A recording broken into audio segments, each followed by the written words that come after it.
Hey, Gabriel, Hey, Gabriel Jose. where are we today? I'm in San Francisco. Where are you? I'm in Chicago. Who knows if in a couple of episodes we may actually record face to face? I don't know why, and I'm guessing it's not in Chicago, but there is this massive marketing campaign for the state of Illinois, and they Well, keep saying it's in the middle of everything, and Jane Lynch is in every commercial. I don't know, like they're trying to get business, or I don't know, vacation, like people, tourists. I don't know, but it's everywhere. It's before movies and movie theaters. It's oh, on TV. It's insane. And every time I'm maybe, like, there's Jose in the middle yeah, of everything. yeah, maybe you should listen to it and just come. Just saying. I mean, marketing works for a reason, dude. Everything must go to Illinois. But talking about like everything must go, what did we watch this time? This was my pick this week. It was slightly unplanned. Last week we watched The Shining, and by the end of our conversation, I decided I wanted to watch Doctor Sleep, the sequel. Both the novel is a sequel to the novel of The Shining, and the film's a sequel to the 19... I already 80? forgot the year. 19... 80? Yeah. I think. To the Yeah. film, the Kubrick film. Yeah, whatever, yeah. And this is 2019. So basically, it's like the reason why you pick it up, it was a bit more like, hey, I want to see like what they did with this. The reviews have been generally good. You liked it. Obviously, we can't compare it to a Kubrick film. That's not fair to do to anyone. But we got into a conversation about what Kubrick took out and just kind of focused on his, what he focused on in The Shining, when in Stephen King's universe, there was this entire world, and that the film did, I don't want to put words in your mouth, but I feel like you felt the film did a better job at diving into the world of The Shining and what kind of that universe looks like. So I got curious and wanted to see it. Yeah, basically from my perspective, as I recall it, Doctor Lee tried to be like a bit more expansive than Kubrick with The Shining. I think that he wanted to is like, hey, look, there are like some noise on the sides, because it's true that the story still takes place inside of the Overlook Hotel, but there were mentions about a larger narrative that we were never like presented. Kubrick removed everything else. For him, it's like there was like a small story in the center of this, and he wanted to only present that part. And I think that it's great. It was a bit more of a narrow scope, but I was also curious about like what would happen if you add like additional scope. So for me back then, not talking about now, 3 years ago when I watched it, when it was on the cinemas, it was a surprise. It was like following up a Stanley Kubrick movie is not an easy thing. I wouldn't have taken that on ever. No director should actually just try to accomplish that. But yes, this was like your pick, I guess, that I had to summarize it. And as I want to throw in one tidbit I found interesting that I read today about The Shining, is that so the shrubs in the book that are carved like animals that come to life at the end of the book, the reason he replaced that with the maze was because he felt like the special effects weren't there and couldn't do it well. And I thought, how prudent of him to be like, well, we can't do this well, so we're going to do something different. I was really impressed. Anyway, okay, yes, your turn to summarize. Yeah, but if I recall correctly, the maze was also on the book. Not as probably as the end, but it's like a bit more about like another horror aspect of it. I think that they get lost at some point. In any case, Oscar agrees. Sorry, I said Salvatore agrees.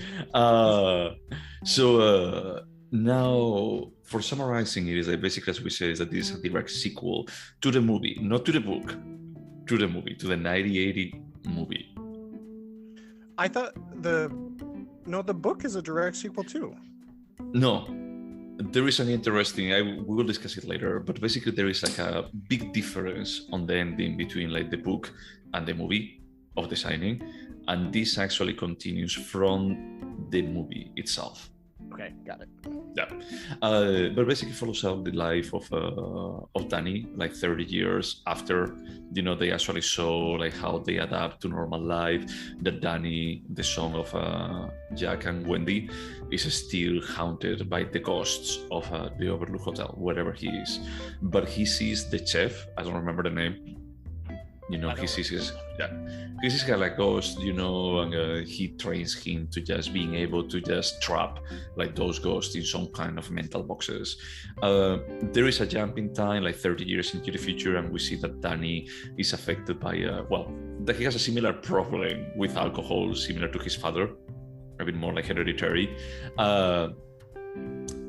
But he tries to run away of the problems that he was having. He moves to a small village. I don't remember where. A bit more about like, hey, I took a bus. New Hampshire. New Hampshire. And he tries to start a life there.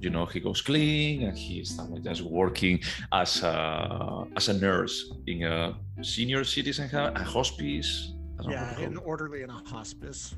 Yeah, and basically like just using his powers for actually making people come to terms with, hey, you're about to die, and I want you to just like peace with it, like come to peace with that fact, so they start calling him Dr. Sleep.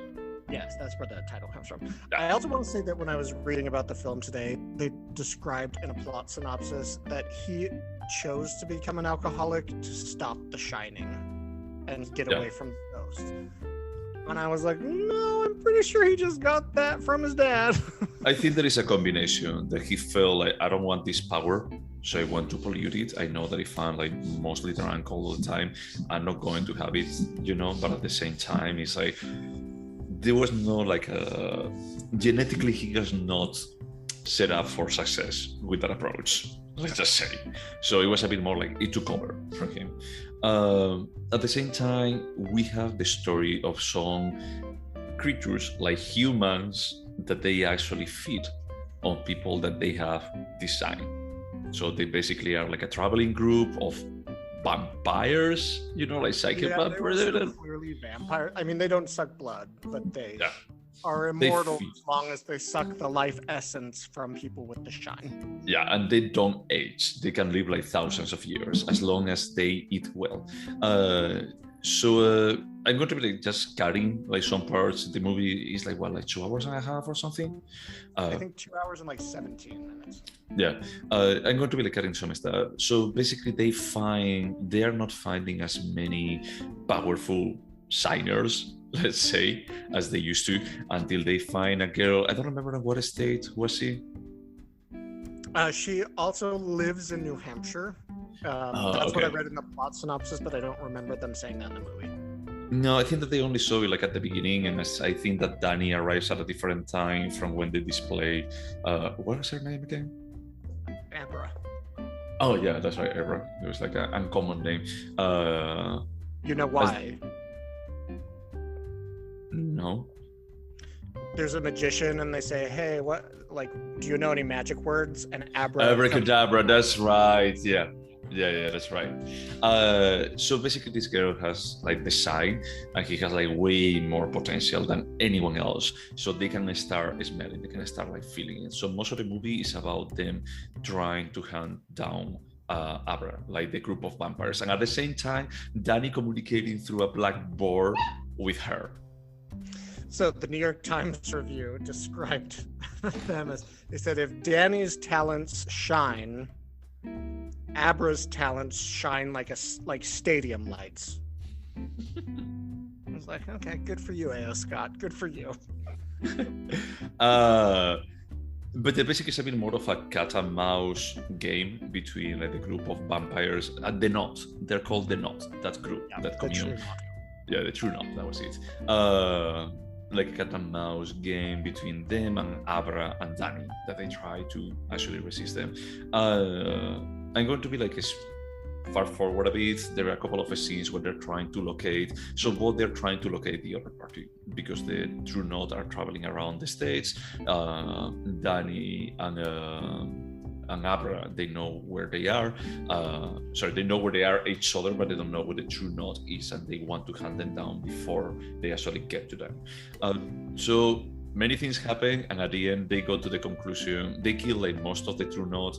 They also kill like some of the people of the family, spoilers alert, on Abra's family, a friend of Danny. And at the end the solution, when you only have like one of the vampires left that is the coolest, Rosie the Hat, I think that it was called. Rose the Hat, and her partner is the second to last to die, and he's the crow. Ronnie the Crow or something. The crow, yeah. I had to say that I like the designs of those. I was sad that they didn't develop like the rest of them. That it was only okay. You have like 3 of them. We see how they convert one, like a 15-year-old girl, but everyone else, they're like just placeholder on the background. Is that there is no development, is that they don't look even cool, but those 3 is like, you're like trying to make them unique. And Rose has like steampunk. Steampunk without being like not into the gears and stuff. Cosplay, yeah, the style. But basically at the end there, Danny says that it's like, hey, the only way of defeating Rosie the Hat, because she's so much powerful than us, albeit they just kill everyone else on the crew, is like, we need to just take with a gunshot, normal gunshot. Oh yeah. It was like a bit sad that it's like, hey, you're like developing so much about like these powers and blah blah blah, and then you just like shoot them down. This is what you do. It's like, I don't know, this feels a bit too mundane if we actually go there. But in any case, they go. They say that they're not powerful enough, and they need to take her to a place that actually feeds on energy of people like them. Because the people from the True North, they were people that they had design during their lives. They had what? Design. All of them, they used to have like design during their lifetime, and they converted. To vampires. You put that together. So Rose would see that they had the shine plus a special talent, and then she would turn them into their like vampires. It's a bit more like if it was going to be useful for them, because when they turn like the snake bite Andy, is that they say like, we need someone like you, but they could have fed on her, as they also say like, do we turn Abra or do we feed on her? And it's like, we don't want anyone with this amount of power inside, like the True North. And that's like the part is like, okay, and then at the end of the movie you are saying that it's like Ace is like way more powerful than us. Okay, is it that powerful or not? I don't know, make your mind, because you don't know that it's going to be like just like feeding up on drugs, for just like going full Saiyan model. But in any case, they say that they need to take her to a place that it feeds on their energy. So the same as the people that they have designed. That's the reason what I think is like they are like people that they used to be people with design, like in life, and they died for becoming these vampires. So they decide to go to the Overlook Hotel.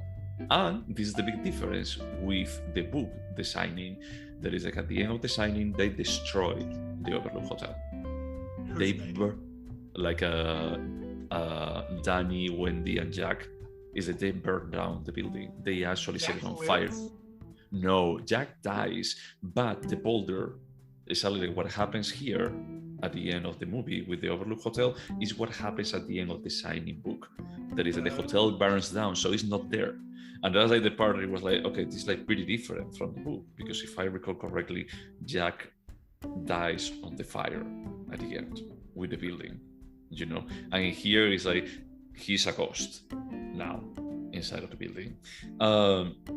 So I think that the movie, well, we can go over this like a bit more in detail later, but basically they lure this woman, Rosie the Hat. We have like a parallelism with the scene of Jack and Wendy on the stairs about like, I'm not going to hurt you, with Danny and Rosie the Hat, and then he frees all of the creatures, all of the ghosts, and they just basically devour Rosie the Hat. And then when they go for him, they actually possess Danny, and Danny starts trying to hunt down Abra across the building. He has like a moment of clarity, and then he actually sets on fire the building while Abra runs away. That's basically the end. Then Abra starts seeing Danny as a ghost, as Danny used to see the chef. And her dad, right? She talks to her dad. Yeah, I think so. I think this. Yeah, they don't show it on camera, but he actually talks to the mother about like, death is not the end. They remain around. Yeah, that was a pretty good synopsis. I mean, it's a fairly abstract, lots lots happens in people's minds, and there's like possessions and all sorts of like ESP, and you did a good job summarizing something that's not easy to summarize. Yeah, I mean, because I actually removed from the equation all of that, and I think that some of my favorite of the scenes, like when Rosie the Hat is like flying with the astral projection, is like you can remove it. You know, it's like it's fine, it's cool. It actually allows to actually develop like more the character of Rosie the Hat and Abra, and just like antagonizing them like pretty well. You know, but at the end of the day, it's like if then you're going to be like killing 8 vampires with a shotgun, it's like maybe this wasn't that important. So, what is there to say about this film? Let me ask first. Did you see this in theaters? Yeah. And so that was 2019, right before lockdown. Yep. So it's only been 3-ish years for you. I had not seen this before. It was interesting watching it in such close proximity to The Shining, because there are a number of flashbacks that are just clips from the first film. Oh, they're not. They're results of the first film. How do you think it's Shelley Duvall in those? Because it's not said, well, it's another actress, that it looks a lot like her. Oh, yes. No, they like when he sticks his face through the broken door. That's the scene from that's Shelley Duvall. Like they take clips from it. No. Really? Just check it out, man. Check it out again. Wow. We actually rewinded that scene like several times about like, wait, is that? And then we actually went to the original one and we compared like one to each other. It's like, oh, actually the sweater is slightly different. The hair is almost the same, but it's not exactly the same. And then we got to the conclusion, it's like, no, she's amazingly similar. Like the one that they casted as the mother. Yeah. I was wondering how copyrights work, and if whoever owns Stanley Kubrick's work is like, sure, use it in this reboot. Not a reboot, but a sequel. I mean, it's still amazing that they allowed them to use, you know, like the sequence themselves, you know, like the storyboard for actually just reshooting, because that's plagiarizing. That's very impressive. I was actually very impressed with the actress, because there are scenes where clearly there's an actress that's doing an impression of Shelley Duvall that I felt was really good. It's really cool. The guy who plays Jack as the bartender, I was like, that's pretty good, like a really realistic impression of Jack Nicholson. Yeah, I mean, it's not 100% the same. You know, the one that is actually pretty different is the kid, because that kid was amazing in the original movie. He said, yeah, you're not going to find another one of these. You're going to find like professional kid actors, and it's going to be like pretty obvious that they are acting. And then also there were little comments that I think if it had been years since I've seen The Shining, I would have missed. So Abra's talking about, I don't know, the inner voice she hears, and he's like, you know, when I was growing up, I called it Tony. Yeah. I wouldn't have caught the significance of that at all. Yeah. So I'm glad we watched it so close to each other. But also, as we said earlier, it's not fair to compare anybody's film to a Kubrick film. You can't help but do it in this situation. And I would say this is a solid movie. But Mike Flanagan is asking for it. Yeah. You know, because it's like, it's one thing about like, hey, look, I'm going to be like just trying to detach myself from the original work. But he went an extra mile for, I want to complete the story of the original movie. And I want to go back to the Overlook Hotel, because I didn't read the sequel, you know, like the Doctor Sleep novel, but it's like basically on that universe, the hotel doesn't exist anymore. So part of that story was like a bit made up for the movie, for just like, hey, we want to close and converge both of the stories, both of the realities into the same result. Dan is dead, the Overlook Hotel is gone, and Abra survives. Overall, I liked the film. I enjoyed the universe building aspects of it. And perhaps if I had just gone to see Dr. Sleep in 2019, I'd feel differently. But I feel like this is, it doesn't have any legs. Like, it was entertaining, but it's not like this is in 5 years, we're not going to be like, remember Dr. Sleep? That was so good. No, I mean it's one of those movies that they took the risk from being a sequel from The Shining, and if it hadn't been, it's like probably people who have ignored it. It's not that it's bad, it's entertaining, but I think that it's like part of its value, part of its appeal. It comes from we are continuing a story that everyone loves, that they like horror movies. So it's like, okay, you took a risk, but it would work. It did work, and it's what he had to please fans that were loyal to the book, fans that were loyal to the movie, and take into account a sequel that Stephen King wrote 40 years after. Is it 40 years? Am I doing the math right? Yeah, because The Shining came out when you were born. The movie. The book is a couple of years. You wrote the book in 2013, I think. Oh, you mean no, I mean The Shining book is from 77. So currently novel is, yeah, you're right, 2013. So 36 years later. Okay. That explains what it was. He managed to do it. He found a balancing act to. Yeah, there is almost everyone. There is something. I was this with my boyfriend. He's like, look, there is something that Stephen King likes to do on his books that I don't think that many of the adaptations are good at capturing it. There is a bit more about the mystic things or the occult stuff that happens in the middle of America. And this is partially a road movie. There is the True Knot actually travels all around the States from a small village to a small village.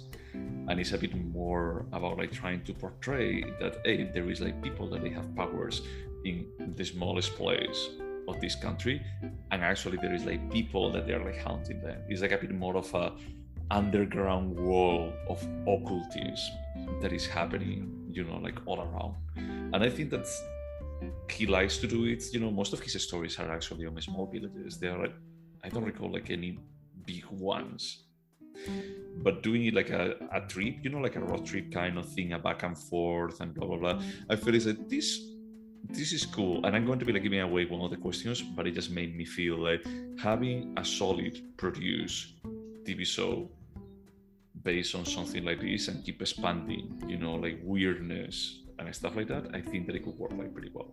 Let's just address that question right now, because my thought exactly was okay, this is a pretty good movie, but this should have been a miniseries or a TV show.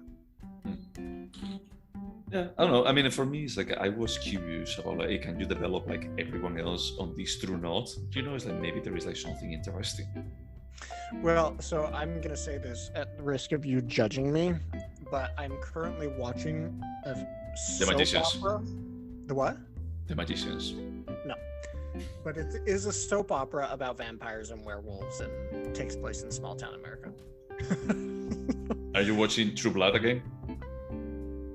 This is not as good as True Blood. Oh God.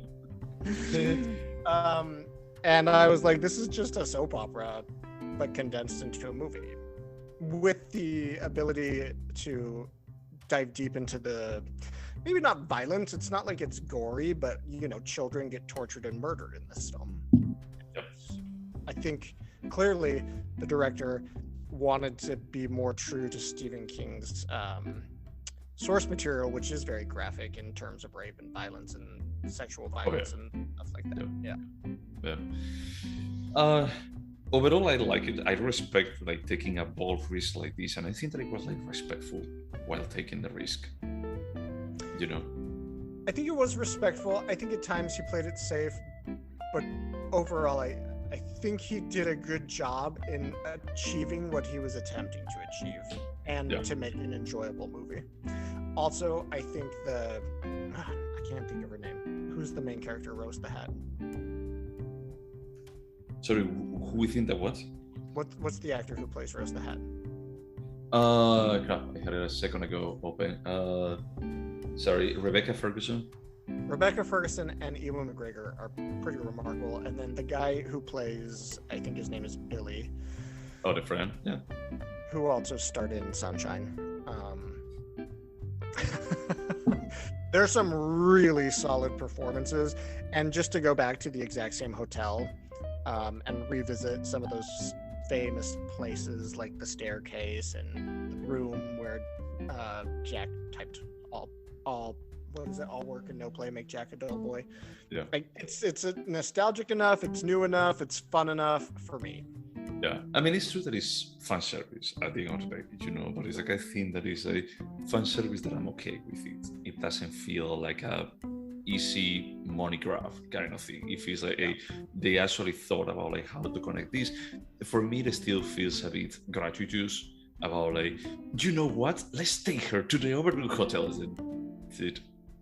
Okay, it is like a bit of a stretch about like that's coming here, but how they use the maze and other parts, I just felt it's like this works, how they use like the scene with the blood coming from the elevators, and how Rosie has like, cool, right on. So just a question for clarification, when Ewan McGregor is wandering around the hotel and essentially bringing it back to life, was that supposed to be real or not? Yeah, I assume so. I mean, he's like just basically piquing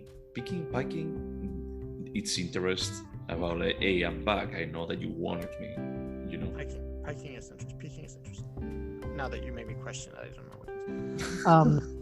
Because when he goes specifically to the bathroom where the door was broken in, yeah, we can pretty logically assume at the end of The Shining that when they reopened on May 1, they just came and fixed the damage and reopened. That door would not have been the same 30 years later. But I don't think that they actually reopened. Why? Why would one murder close a huge... The second murder in 10 years. That's the part that is like, it's a bit more like left open. That is like the book doesn't have to deal with that because it's burnt down. The hotel is burnt down. It's no longer there. For me, it was a bit more like, okay, this is going into a bit more is like, hey, look, it's the late 70s, is that maybe it makes more sense for, like just close it because the news are so negative that no one wants to come back here anymore. I just don't buy a multi-million-dollar hotel that's visited by royalty and celebs. Think about how many people have died at Chateau Marmont, and it's still crazy popular. Well, that's true. It's like it's only one murder. It's not even like the whole family. It was not like the other one that is like the whole family died. In this case, it was like the guy murdered someone and then died of hypothermia. Yeah. That's the only thing.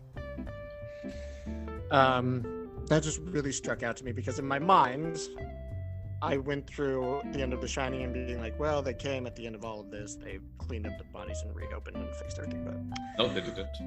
Nope, apparently not. They just shut down. Did you know that Stephen King was inspired to write this book because he actually stayed at that hotel a few days before it closed, and he was battling alcoholism at the time, and so he wondered, and the hotel was super empty because everyone had left for the season. So interesting, right? Okay. Yeah, I didn't know that. So he was basically Jack. He was Jack, or he imagined what he would become as Jack if he didn't stop drinking. Oh, interesting. That's a supposition on my part. He didn't say that. I'm just saying. No, that's fair. Overall, one of the things that I realized that is like interesting is like the signing we were saying that is like it's a very self-contained story that they could have expanded, but it decided like we just want to talk about this. Is that we are not even going to be like developing like the ghosts that they see. Is that they are there, except like the family.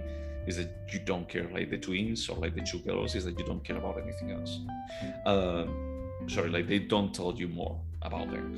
But in this one, I think that this was like the point that I realized like how much cinema has changed, like the idea of how to make cinema. That is that you could go with something like pretty small, but during the 70s, 80s, in this case, it almost felt like if they had an obligation for just keep adding like more stuff to it.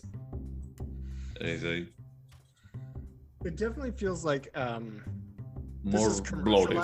Made easily digestible for the masses. I don't think Kubrick was ever worried about, hey, what's going to sell tickets? He was like, I have a vision. I'm going to make this movie. Did you know the studio couldn't even get funding for this movie until they made a big profit on it? And then they said, okay, we know you can make profitable horror movies. Oh, Wow, no, I didn't know that. But yeah, that explains the timing, because the first seed was like pretty good, the second one was terrible. Yeah. So yeah, good timing. They did like one good one, decent one, and then a terrible one. So I'm actually interested in how you're going to answer. No, I'm not. I'm going to take that back. I feel like this film shines bright enough in 2019 to have a moment, but I don't feel like anyone is going to watch this movie in the future. Let's just say, would you watch it again? I mean, in 5 years, if I watched The Shining and was like, fuck, that's good, I want to watch the sequel, yes. Am I ever going to? So yes, I guess the answer is yes, but it's not like I'm going to be like, oh, I'm going to watch Dr. Sleep. Yeah, no, I wouldn't go out of my way to watch it again, but I think that the first time that I watched it, I just kept like the memories like, this was better than I anticipated. And maybe one day I will watch it again. I mean, that's the reason why you mentioned. I think that I mentioned it to you like a couple of times about like, did you watch Dr. Sleep? Is if you like the first one, it's decent. But I don't think that I'm going to have like a day of hey, you know what movie I want to watch? Like the movie that I can. The only justification it would be is like, hey, I just watched The Shining, or I cannot watch The Shining right now. I want to watch like some sequence inspired by The Shining through this movie, and YouTube is not available. I would probably watch this on a plane if it was one of the available movies. That's right. And like Clueless wasn't there, or The Shining. The Sunshine. Now that I think about it, the guy that plays Billy, he was in Sunshine and Dr. Sleep. I was thinking now The Shining. Would you recommend it?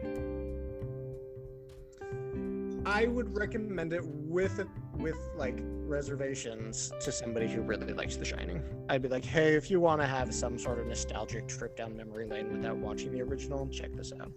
Yeah. I mean, I recommended it to you, not as this is like the movie that is going to be like changing your life, but it's decent. I feel like it's decent, and I feel like it's interesting to see like a movie trying to be bold about like, hey, I'm going to be like respectfully touching some of the classics. It's not like going over the line like Gus Van Sant with Psycho with a remake that is like, dude, you did the same movie. Is that you did like a re-skin, and AI could actually have done like this movie. There is no real merit on this. Is that he actually was like, I did some stuff based on the original one, but I actually turned it a bit more into my own thing. It would be interesting to have a podcast episode where we discuss films that have been remade as the same film and whether they have merits or not. Because Gus Van Sant, I feel like that was kind of ridiculous, but then I'm like, well, Michael Haneke did it with Funny Games, and Michael Haneke can do no wrong. I still don't understand that. That one is still like a mystery to me. Could you remember Dr. Sleep? I feel like, yeah. So the way you gave the synopsis, I will remember that. I'm not going to remember the psychic gymnastics, but the vampire clan, them going back to the hotel, that I'll remember. But that's honestly, I didn't even remember the vampires. I didn't even remember Rosie the Hat. Even I actually said that it was like one of the most, I don't know, like charismatic characters. I think that is more charismatic than Abra, Rosie the Hat. But if you don't remember Rosie or Rose, you're not going to remember this film because she's the entire reason they go to the Overlook Hotel. Correct. I only remember it's like they go back. I remember it's like he writes on a blackboard in a small village in the middle of America, and he goes back to the Overlook Hotel, and then he burns it down at the end. That's it. New Hampshire is an East Coast state, just so you know. It's like... Sorry. I'm just saying, middle of America, people think Nebraska. New Hampshire is like the oldest coastal state in the country. Well, that's true, but what I mean is like it's not in a big city. Is that when I see like the middle of nowhere, I don't remember like geographically in the middle of nowhere. I mean like they are not like a relevant place. It's not like, hey, you are in LA or you're even in San Diego or in NOLA, because New Orleans is like it's in the middle, but I wouldn't say like in the middle of nowhere. or Chicago. It's in the New middle of Orleans everything. is also a coastal town. I don't know what you think. Say small town America. There you go. Time you. So my answer is no. I already know that it's like after 3 years, I have forgotten like most of it. When I started watching it, like some of the scenes actually just came back to me, but it's like, no. I only remember like very high level stuff from this. Is there anything artistic about it? I think the performances deserve special call-outs. I think there is an artistic eye behind this. For me, it didn't always completely work. Like you specifically mentioned, you liked the way they were dressed. I thought it was cartoonish. Also, when Abra sets a mental trap, Yeah.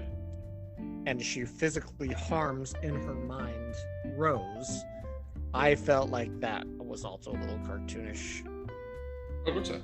Huh. Okay. But overall, yes, there's artistic merit here in several categories. Yeah, I honestly didn't like it. For me, it was like just dancing that line between like cartoony and cool, you know. But I was like, look, I will roll with it. This is like a movie based on Stephen King. It's like usually he doesn't go for realism with his descriptions, so it's fine. It's like a group of hippies. Before we move on, have you read any Stephen King? A lot. I read The Shining. For example, I read It and many others. The only one I've read is the guy who has, when he touches people, he can sense, or things, he can sense memories. They made a TV show out of it, but it's not really horror. My mom wouldn't let me read Stephen King growing up, so I never developed the taste for it.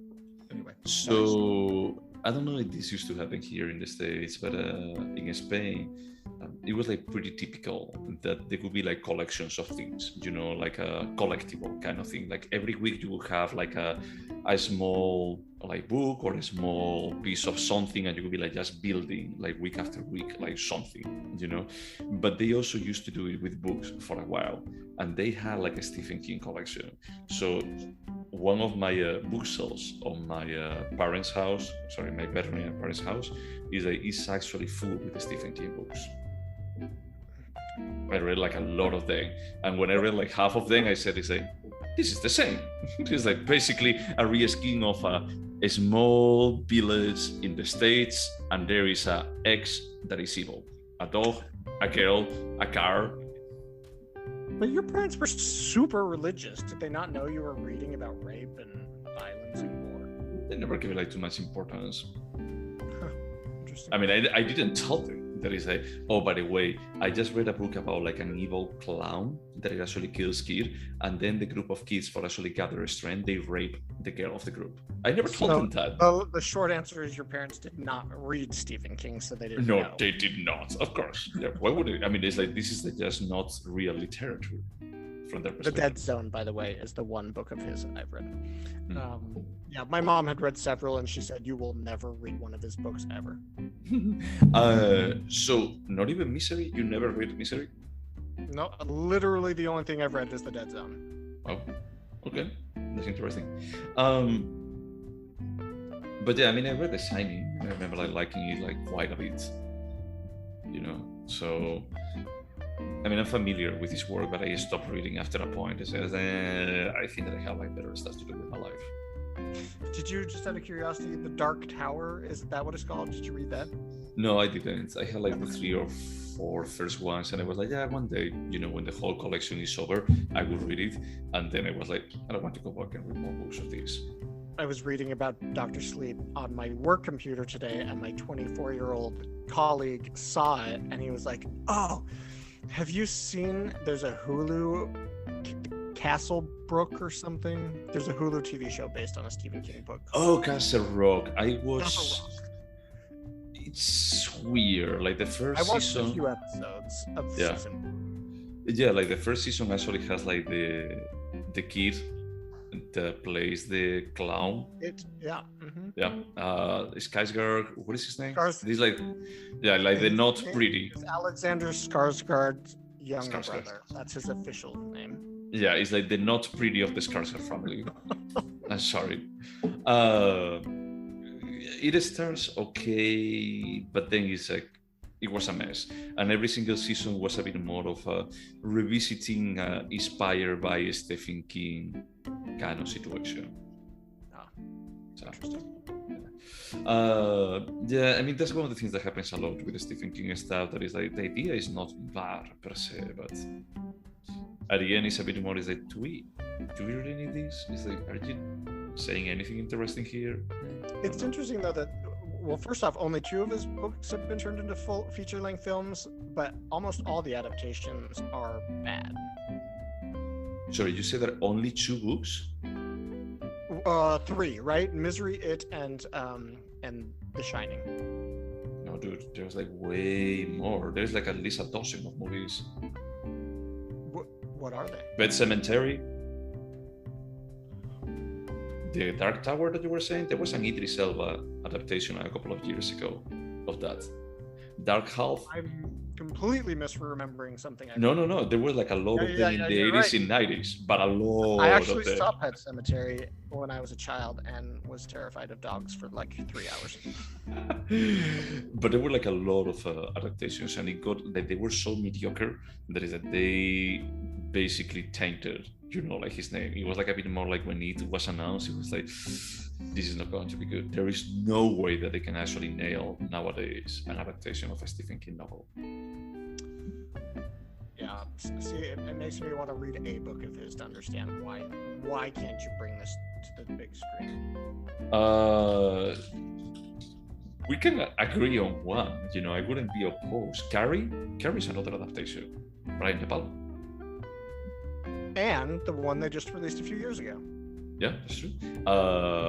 Christine, like the evil car. I think that there was also a movie. Cujo. There was also a movie with the evil dog. I think it's like the evil something. As long as you can say, like, it's a movie about like evil X. It's like probably based in one of his movies. Oh, that movie that everyone likes. God, this one that used to be.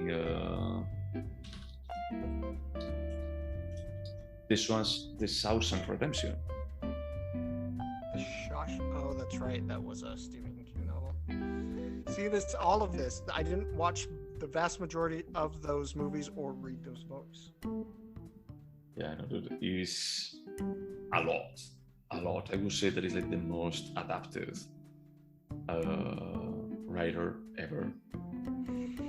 More than Ian Fleming.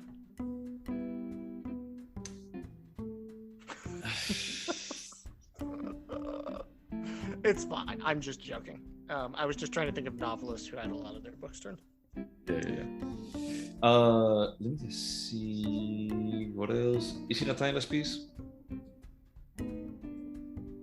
So, yes, I almost brought this question up earlier because I do think it's timeless, but the film itself as a product is timely and will never really, get legs under it, I think. Oh, yeah. I feel like we would get the same value of this movie now than 20 years in the future. That is true, which is meager. I don't know. Yeah. But it's timely. It's a bit more is that nothing is going to change about this movie. Yep, you're right. It is a timeless piece. It's just an insignificant piece of time. We're going to talk about like what you turn into TV. So do you think that this movie could have been better? I'm gonna be bold and say no. When he was trying to appease fans of the movie and the 2 books, and he did a pretty darn good job. Good for you. Well done. You did the best that probably could be done.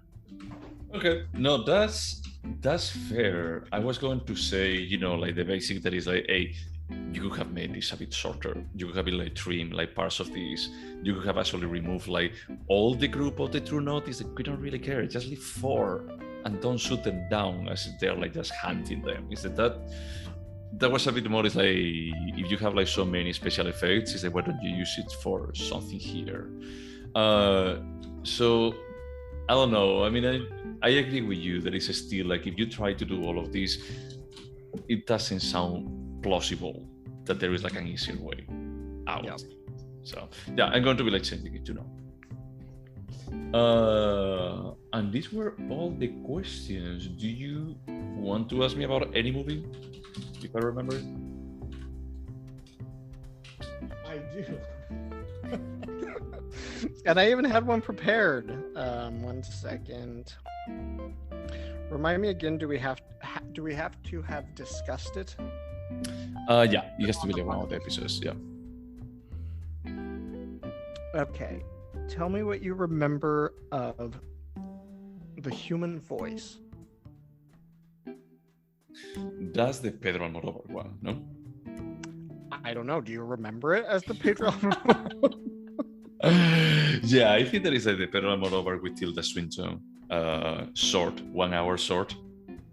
I really hope that is that one. Otherwise, it's going to be like pretty ridiculous. It is a Pedro Almodovar short that's 30 minutes. And basically it's like a retelling, a bit more of a serious retelling for modern times of women on the verge of a nervous breakdown. It's based on the same novel, I think, no? I don't remember. I remember we discussed all of this and there's a connection, but I don't remember what it is. So basically both of them, they're based on the story of a woman that is just waiting for a call of his lover that he just broke up with them. And they're like just at home, like just waiting and then just going crazy and then just reflecting a bit more of the relationship that they had like, together. Well done. The only significant thing I think you left out is that it's about her being abandoned and about her ex-lover abandoning his dog. Oh, that's right, the dog. I have forgotten about the dog. I would say you absolutely remember that. Yeah. The funny part is like I think that I forgot it because in Women on the Verge of a Nervous Breakdown, there is no dog. The dog's the most important part. It's the only character I felt something for. Not even Tilda Swinton? Okay. No, I always feel something for Tilda Swinton and it confuses me sexually. Should we score, Dr. Sleep? Yes, this was my pick, so you have to score first. I'm a bit torn here because a part of me is like just wanting to reward the idea of hey, you try something bold and something risky about like just pleasing absolutely everyone. Succeeded. If it could have been like a good movie without that, I would be like probably would have been like just entertaining and forgettable. Now it has been like entertaining and not so forgettable because it built on top of the signing. I'm going to go with 7. So that honestly was my score entering into this conversation. It's gone down to a 6.5, but it's not far off. Like, this is a solid movie, and I like that it took us back to what happened at the Overlook in the early 80s, but it fails to rise above a genre film. Yeah, I don't think that there were like higher aspirations. I don't think so either. And again, like we said, what he had accomplished is pretty good, but what he was trying to accomplish limited what he could do. So yeah, I don't know if he was like trying to play itself or what exactly, or it's a bit more like they were not talented enough for actually just pushing the envelope like any further. Second case, it's entertaining. As I told you, like I will watch it again one day. Pretty sure that I will watch it again. Not going out of my way, and I don't regret like watching it. It was a bit long, but it was enjoyable. I wasn't bored by it. Cool. As this was your pick, I guess that is my pick next. And we just mentioned about like horror and having like lofty ambitions. I think that we should actually just ride the wave of popularity, and actually was like the third, I don't know what is the name of the trilogy that he was doing, Jordan Peele was doing. It's a part of a trilogy? I didn't know this. Yeah, it's similar to the Red Curtain trilogy. It's a bit more, it's like thematically, it's like just similar, that it's like we're going to be like exposing some social aspects Interesting. Yeah. I don't know what it's called either. Yeah, but yeah, we're going to be watching Nope. I went to my mom's birthday party last night, and I told her, "Oh, I went and saw the new Jordan Peele film," and she's like, "Oh, really?" And I said, "Yeah, Nope." And she's like, "That what? bad, huh?"